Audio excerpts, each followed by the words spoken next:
Hi again. So this video is about the camera gear that I use in 2022. So I have been using this camera gear since 2015 and I have brought these lenses over the time, and I'll be saying about the lenses and what I use them for and the pictures that I have taken from them, and you can actually get an idea on which lenses to buy for you if you are in question. And let's get started. First off, this was the kit lens, that is 1855. This is the kit lens that you get once you buy the camera, that is Nikon D5300, which I brought. And it's pretty decent to start with, for the beginners. It's quite simple to use. It has a 1855 zoom range, and then it has a f-stop of 3.5 to 5.6, which is not so good for the low light imaging, but still it's a pretty decent one, like a single lens that you could take for any trips. The good thing about these lenses is that you can actually have some filters on top of them, like this, which I am currently using a circular polarizer filter from Amazon Basics. This was the first place where I used to get a gist of how it works, and now I'm waiting for a new filter that I'm getting.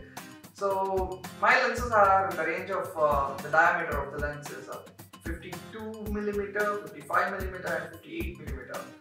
So it's good that you buy a 58mm filters and then use it on all the other lenses with step-up rims, so which can actually pump up the picture quality in all the images by using certain filters.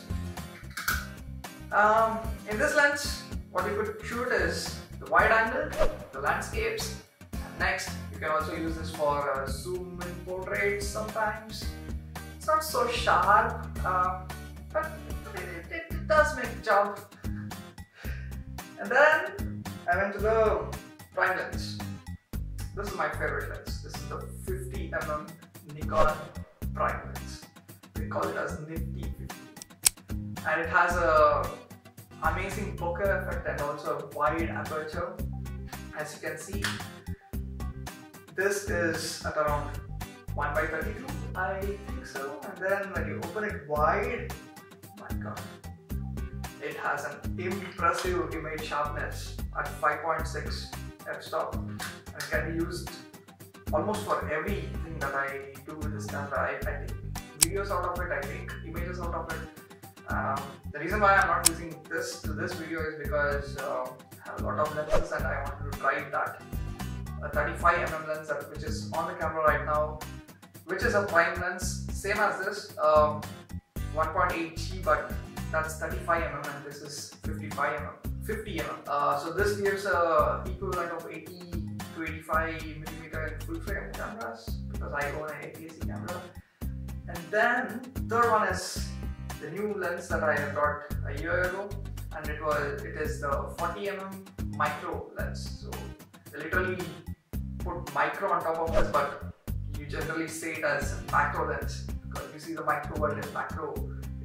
It has a 1:1 magnification, and it also has 2.8 aperture, which is pretty good for macro photographies.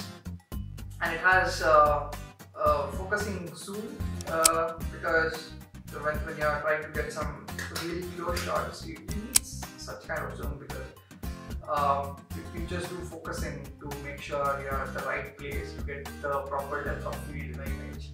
This is a great lens for product photography. I generally use for all the products when I'm doing. I don't own a production company, I just do it for my hobby, and yeah, product photographies come really good with this lens.